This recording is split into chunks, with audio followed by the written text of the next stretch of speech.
The Clintons? Indeed. We're going to see former Secretary of State Hillary Clinton getting out of the car right now with former President Bill Clinton. Madam Secretary, how does it feel to be here today? How are you feeling, Madam Secretary?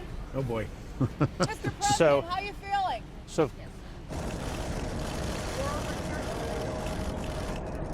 We're in white.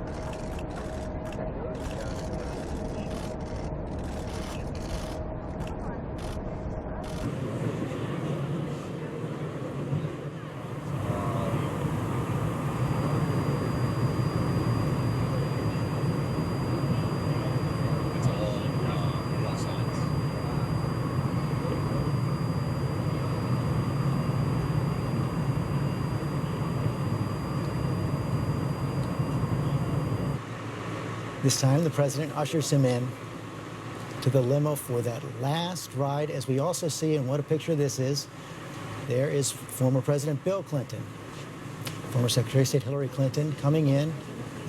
So much disappointment for them. They thought up until the last moment this was a campaign they would win. Instead, Donald J. Trump in a tremendous upset. And we see them now about to take their place on the West Front as President Obama and President-elect Trump drive to the Capitol. A lot of power on that screen right now, Matthew Dowd. It's a tremendous moment, and as we look at all this and the unexpected journey that the country's been on for the last 18 months, that most people thought would end up completely differently. The screens would be flipped here, that most people thought, but we're in a disruptive time, and we have a president that's going to take office that...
Ladies and gentlemen, the 42nd President of the United States, William Jefferson Clinton, and the Honorable Hillary Rodham Clinton.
a week or so before the election when they had that charity dinner, this roast, and it was ugly. It was ugly, and there were boos because the jokes went too far.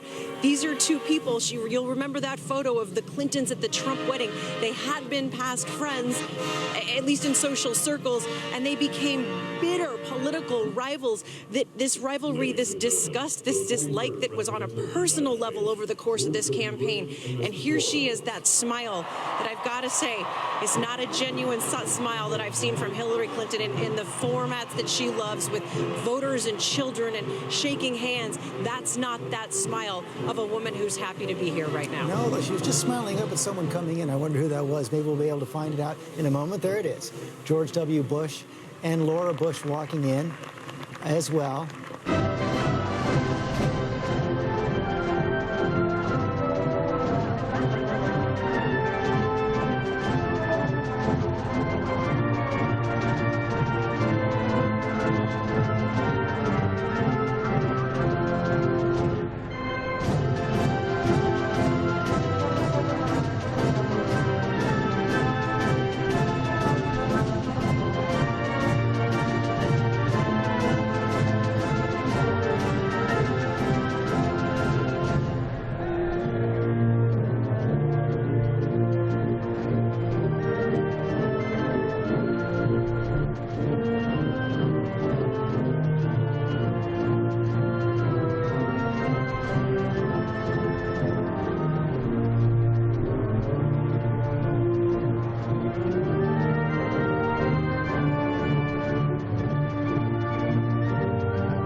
Driving up to the Capitol Well, in the olden days, the wives didn't go back and forth to the Capitol with the members of with the presidents. Edith Wilson was the first to go back and forth, but I think that it's just so the men can have that private moment. The president-elect and the president can have that private moment. But, you know, it's interesting, Donald Trump has barely been in the Capitol. And when you think of that building as a place that is the heart of our democracy, and the dome is the symbol of unity, which Abraham Lincoln insisted on keeping going throughout the Civil War. And we see them there right now, the president-elect and the president. You mentioned he hadn't been in the Capitol. He had not been in the White House until he met President Obama the day after the election. You see them there again together. They've had several phone conversations over the course of the transition, trying to forge some kind of a relationship. There have been times when President-elect Trump seems to say that he's taken some of the advice of President Obama. Here they come into the Capitol. Ladies and gentlemen, the children of Vice President-elect Pence. For a major moment, the inauguration of Donald J. Trump. George W. Bush in character right there. Always seems to be joking around Mark Updegrove. He always has a quip, George. He's very quick, and like his mother, he has sort of a tart tongue at times. But he's not at a loss for words, and very jocular. Ladies and gentlemen, the children of President-elect Trump, Donald Trump. He brought a smile also to the face of Hillary Clinton, Martha Tiffany Rabbits. Trump and Barron. As well, spoke with Don Jr. earlier this morning. Big smile on Ivanka's face. He conceded that his father was a bit nervous coming in to this day. Who wouldn't be? They are radiant right now. Looking out for him. New steps in the fight against ISIS as we see Hillary Clinton and George W. Bush sharing a moment there as well.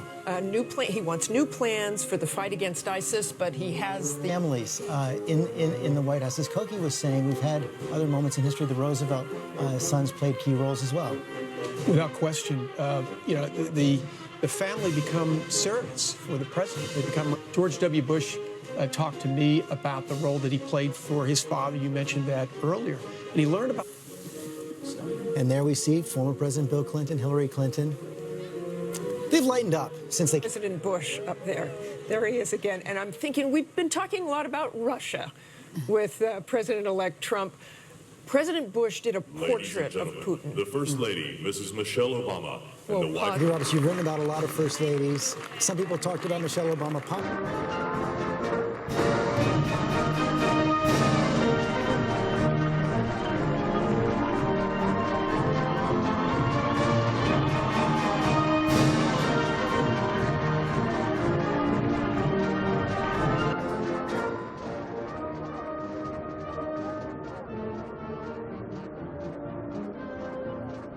The girls around the world get an education and a good start on life, but she certainly found her voice in the White House in those 8 years. It took some time, but she did it, and she leaves with very high approval ratings.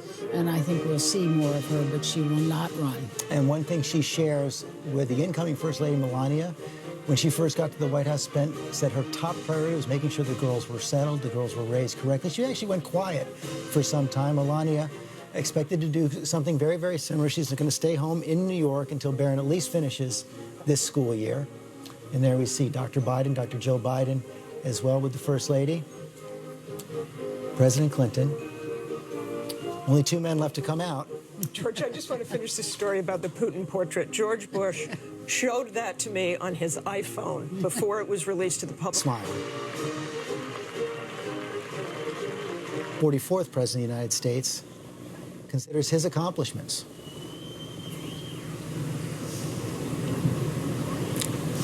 You know, that was perhaps what she was saying is a little more mundane than we first might have thought. He was trying to get some identity of someone in the crowd. As we see the families who've held the office and the ones coming in the next hour.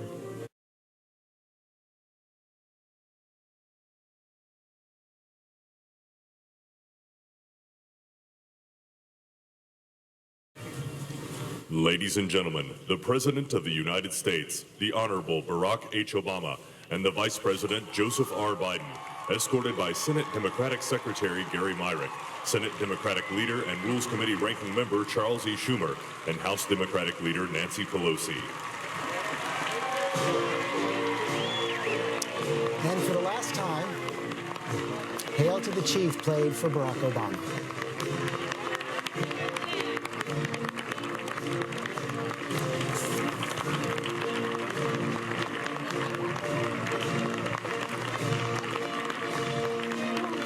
Eight years ago, as he stepped out onto that west front of the Capitol, he paused for a moment, closed his eyes for what was to come. 4 years ago, after taking the oath as president, have been reelected, chosen On becoming vice president, of course, he was president as well. Someone Mike Pence greatly admires. strong conservative, strong member of Congress.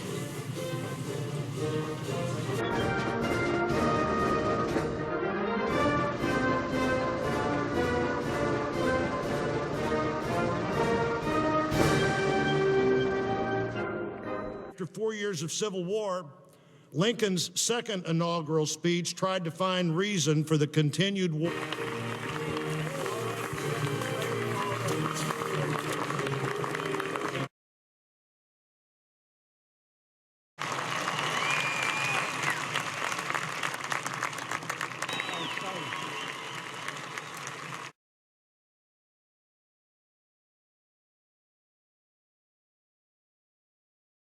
My very dear Sarah, he wrote, the indications are very strong that we shall move in a few days, perhaps tomorrow. If it is necessary... We all bleed the red blood of patriots. You open your hearts to patriotism. When you open your hearts to patriotism, there's no room for prejudice. Some grace notes there to unity. You're correct, Tom Yamas. You covered President Trump from the very beginning of this campaign. That sounded very much like many of his campaign speeches. George, two things struck me about that speech. First, for anyone who hoped or thought that the magnitude of this moment would change President Trump, they were completely wrong. That was vintage Donald Trump from the campaign trail. That was the message that got him to this stage, and he bucked tradition, he bucked history, and he even bucked sort of that tone of unity to give that speech here today, slamming those other politicians and really delivering a populist and nationalist message. But on the flip side, George, also, as you know, every politician's first day in office, their number one attempt, of course, to unify, saying there's no room for president, but really we're seeing Donald Trump set the tone of his presidency by going back to the tone that he set for his campaign, reaching out to the people in this country that he says has been forgotten. And George, I've got to say, for those of us covering this administration and out here today, that will be one of the big... Hi, how are you? Well, ma'am, excellent. Good to see you, Congressman.